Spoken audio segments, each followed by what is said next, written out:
Hi all, let's talk attachment. Okay, so in the previous parts of the video, we had been discussing what anxious attachment styles are and what dependency needs truly mean when it comes to relationships that we have. We looked at एक anxious person के thoughts, activating strategies क्या होते हैं. Let's look at a few thoughts and emotions and reactions जो एक avoidant person के होते हैं. All or nothing thinking. I knew he or she wasn't right for me. This proves it. Second is overgeneralizing. I knew I wasn't made to be in a close relationship. मतलब इतना generalise कर लेना कि मैं तो बना ही नहीं था या बनी ही नहीं थी क्लोज रिलेशनशिप में रहने के लिए. Third is he or she is taking over my life, I can't take it. Fourth is now I have to do everything his or her way. The price is too high. मतलब मुझे मुझे सब कुछ इनके बोलने पे करना पड़ रहा है या ये जो बोल रहे हैं मुझे वो करना पड़ रहा है. That's not fair. Next is I need to get out of here, I feel suffocated. मतलब आप सोच रहे हो कि आपने एक रिलेशनशिप में रहने को सफोकेशन से कंपेयर कर लिया है. सो लाइक कितना ड्रास्टिक इंक्रीज है वो in your thinking. Next is if he और she was the one, this kind of thing wouldn't happen. I think this is a very common misconception जो हम सब में आ जाता है कि लाइक ओ एक द वन पर्सन भगवान ने हमारे लिए बनाया हुआ है.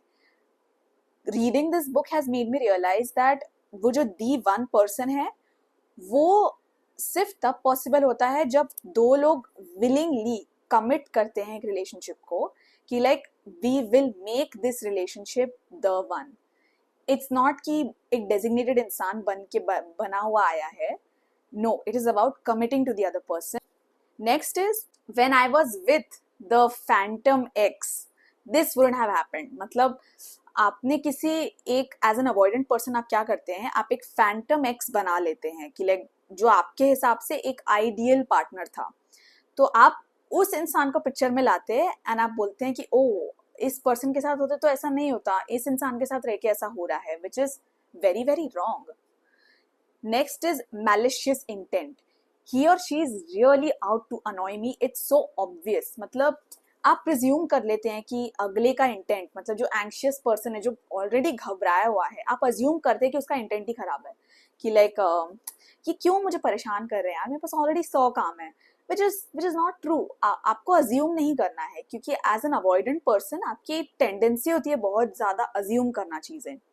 नेक्स्ट इज ही और she just wants to tie me down. This isn't true love. आपको ऐसा नहीं सोचना है, आपको समझना है कि अगला एंग्शियस है तो okay, if you are anxious then you need to understand कि आप मुझे थोड़ी स्पेस दे दो, बट आई अंडरस्टैंड आप मुझे टाई डाउन करना नहीं चाह रहे हैं. लास्ट इज ही और she is so needy, it's pathetic. मतलब आप ऐसा अज्यूम करते हो कि अगला पर्सन बहुत नीडी है. अगले पर्सन को अगर क्लोजनेस चाहिए, आपसे इंटिमेसी चाहिए, तो बहुत नीडी चीज है. What are a few actions जो आप करते हैं as an anxious person in a relationship? So the first one is act out करना, मतलब ऐसे बौखला जाना. Second is get up and leave. This is not how आपको एक रोमांटिक कॉन्फ्लिक्ट को सॉल्व करना चाहिए. Third is belittle your partner कि लाइक तुम नीचे हो मुझसे, नीचे रहो, नीचे रह के बात करो types. No. Fourth is make critical remarks. मतलब आप क्रिटिकल हो जाते हैं बहुत ज्यादा, आप अंडरस्टैंड नहीं करते हैं कि anxious person is coming from emotion. And I think there's a very beautiful line that Vicky Kaushal has said in one of his interviews is that he always comes up with it, the conflict जो उनके बीच में होता है, it is always viewed from the angle of the person who is emotionally hurt. जब आप उसको logically चले जाते हैं एक लॉजिकल डायरेक्शन लेने में, तो जो इमोशनली इंसान हर्ट हुआ होता है ना, उसको बहुत बुरा लगता है कि लाइक मेरे इमोशंस को क्यों नहीं समझा जा रहा है यहाँ पे. One of the worst possible ways एक अवॉइडेंट इंसान अपने एक्शंस के थ्रू बताता है कि वो अवॉइडेंट है इज मिनिमाइज फिजिकल कॉन्टैक्ट. मतलब आप फिजिकली अपने पार्टनर से पास, अपने पार्टनर के क्लोज जाना बंद कर देते हैं. You like no, I am not coming close to you. Very very bad, because आप एक ऐसा इंडिकेशन दे रहे हैं कि like okay now that you fought with me, तो अब देखो तुम, अब हम फिजिकली क्लोज नहीं होंगे. वेदर यूर अ गाय और अ गर्ल, आप उस कॉन्फ्लिक्ट को अपने इंटीमेसी के बीच में नहीं ला सकते. वो कॉन्फ्लिक्ट होने के, वो फाइट होने के पहले भी आप क्लोज थे, आप फिजिकली इंटीमेट थे. बट वो फाइट होने के बाद वो फिजिकल कॉन्टैक्ट क्यों अफेक्ट हो रहा है, एक एंशियस पर्सन को नहीं समझेगा. Let's talk about a very unique thing that is mentioned in the book. What is an anxious avoidant trap?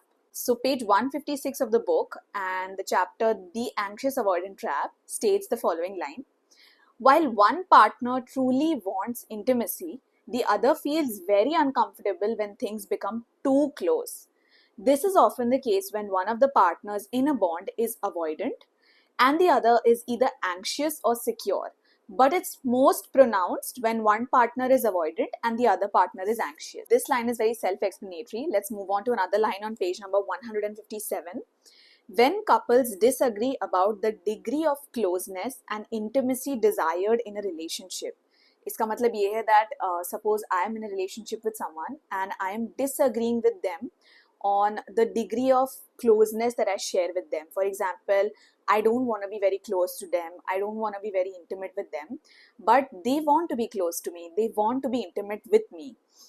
The issue, this specific issue, you eventually आगे जाके threatens to dominate all of their dialogue. इसका मतलब ये है कि if I'm disagreeing with my partner on the level of closeness that I desire with them, eventually क्या होएगा कि एक पॉइंट के बाद हम लोग के बीच में जो भी डायलॉग होएगा it will revolve around this specific issue only. So what are a few signs that you can determine कि आप एक एंग्शियस अवॉइडेंट ट्रैप में फंसे हुए हैं with your partner.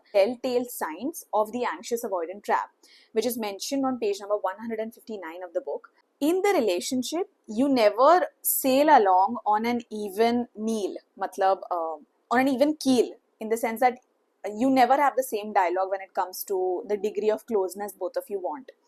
Every once in a while, when the avoidant partner makes himself or herself available to the anxious partner, the latter's, मतलब anxious partner का जो attachment style है, it gets activated. मतलब वो temporarily ऐसे activate होता है और आपको एक calmness feel होती है, but वो बहुत temporary period of time के लिए होती है, because जैसे ही अवॉइडेंट पार्टनर रियलाइज करता है that oh my god I am getting too close with someone, मेरे लिए एक थ्रेट है, shit I can not be so close to you.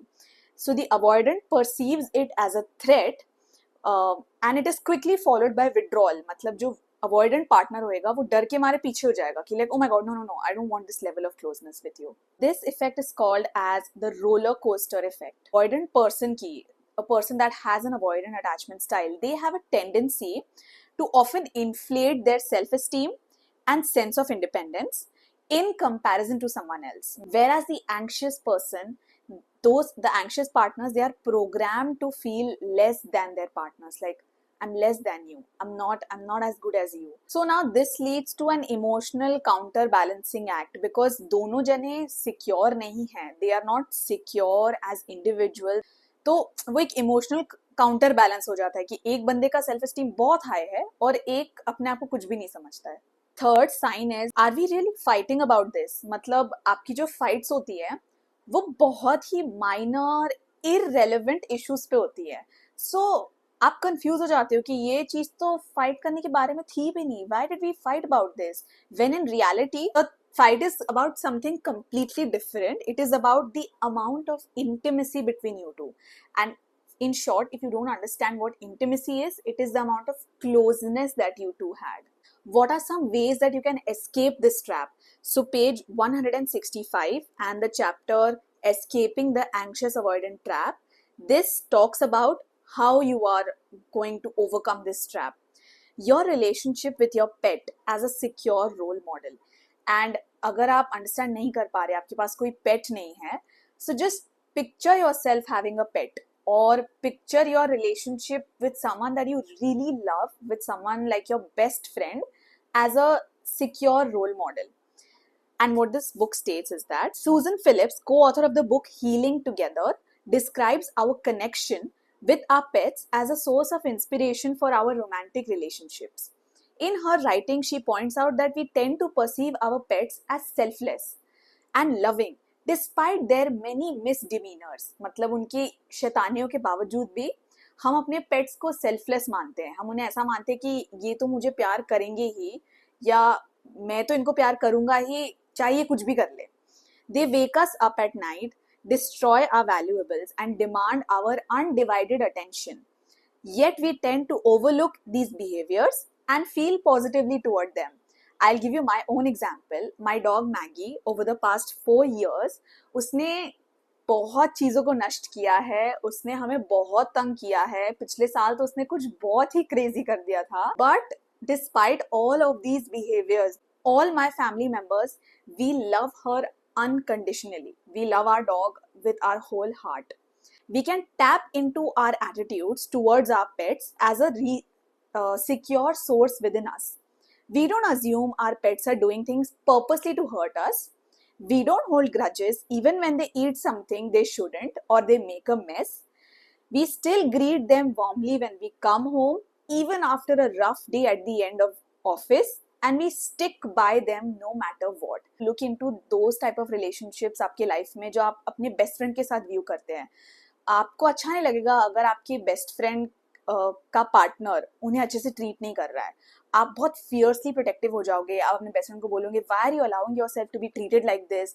तुम्हें समझ में क्यों नहीं आ रहा है कितना गलत है ये एटीट्यूड, ये behaviour? But that's how you're supposed to treat yourself as well. कि like I need to understand that चाहे कुछ भी हो जाए, जो मेरी रिलेशनशिप मेरे पार्टनर के साथ होनी चाहिए वो भी उतने ही लेवल पे सिक्योर होनी चाहिए. It should not be anxious और अवॉइडेंट. द सेकेंड वेज आप अंडरस्टैंड नहीं कर पा रहे हैं, आप इस अवॉइडेंट एंशियस ट्रैप को एस्केप कैसे कर सकते हैं, it is by making a working model for yourself. अभी वर्किंग मॉडल क्या होता है? When it comes to romantic relationships, आपके बॉयफ्रेंड या गर्लफ्रेंड या हस्बैंड एंड वाइफ की बात आती है, आपको 4 चीजें अंडरस्टैंड करनी है. ना these are mention on page number 166 of the book.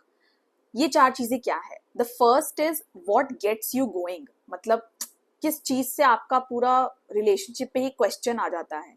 Second is what shuts you down.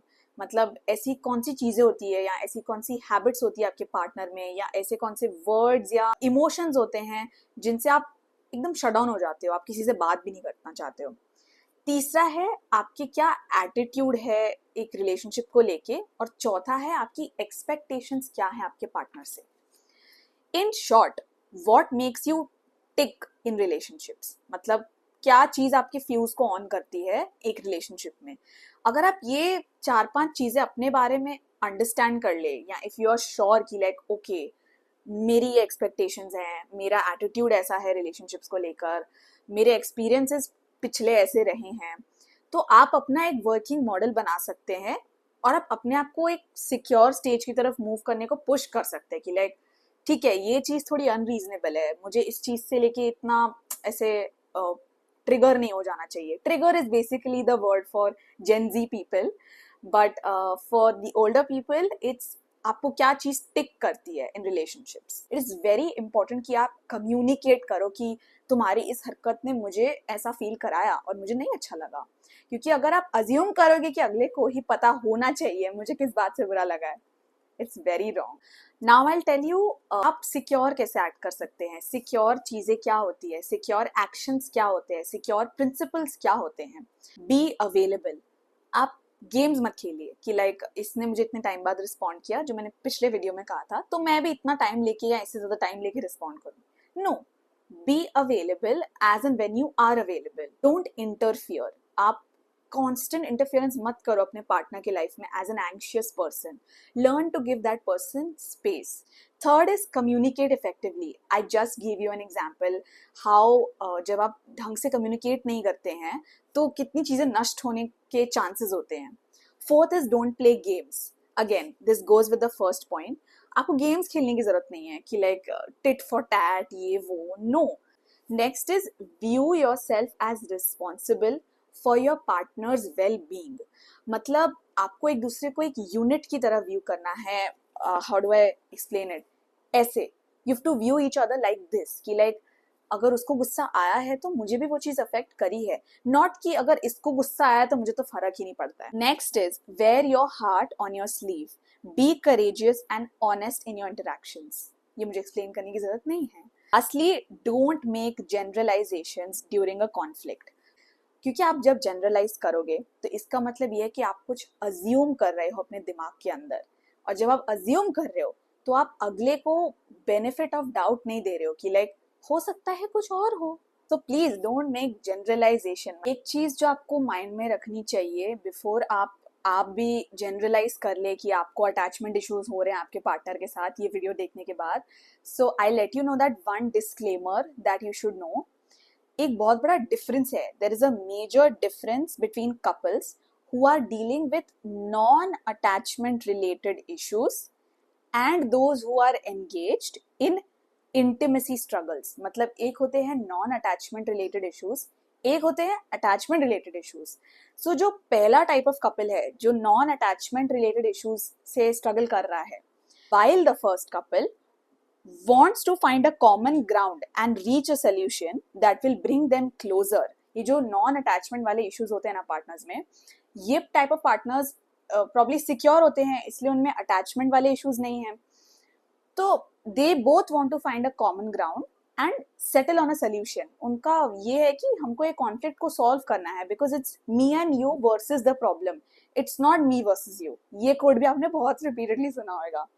The latter engage in ongoing irreconcilable fights or one of the two is forced to compromise unilaterally in areas that are near and dear to him or her. For example, let's take a guy who is anxious, let's take a girl who is avoidant. अभी ये दोनों के बीच में attachment related issues build up होंगे when they probably start dating, when they are together, whatever. होगा क्या कि they will constantly engage in a struggle. छोटी छोटी बातों पे लड़ेंगे and they will be annoyed at each other all the time. Guy will think that why does she not want to get close to me, ऐसा मैंने कुछ कर दिया है क्या, and he will constantly try to be a part of her life बहुत ज्यादा. Now the girl will think that oh my God ये क्यों मेरी लाइफ में इतना आ रहा है, मुझे अपनी स्पेस चाहिए, मुझे इंडिपेंडेंस चाहिए, मुझे दूर रहना है, ब्ला ब्ला. इशू तो वो एक ही है, बट अब क्या होएगा इन दोनों में से कोई एक person which is mostly the person who is anxious. इस केस में लड़का, डिफरेंट केसेस में डिफरेंट लोग हो सकते हैं, वो क्या करेगा ना अभी कॉम्प्रोमाइज कर लेगा क्योंकि closeness is one thing that is very near and dear to that person कि लाइक मुझे अपने पार्टनर से क्लोज होना है, ये चीज मेरे लिए बहुत इंपॉर्टेंट है, तो like I will compromise, I will let go. That's how the anxious person usually thinks कि लाइक चलो ठीक है कॉम्प्रोमाइज कर लेते, बिकॉज इतनी irreconcilable fights हो रही है, मतलब ऐसी fights हो रही है जिसमें आपका पैचअप ही नहीं हो रहा है. Hello, it's the next day and I forgot to do the ending of the video क्योंकि शायद डोर बेल बज गई. But yeah, that's about it for this video. I have also discussed some ways जिससे आप secure बन सकते हैं अगर आप एक anxious avoidant trap में हैं इसी वीडियो में. I am looking forward to seeing the response on this video. उसके हिसाब से I'll make the 4th video. But yes, that's all for this video. See you in the next video. Bye!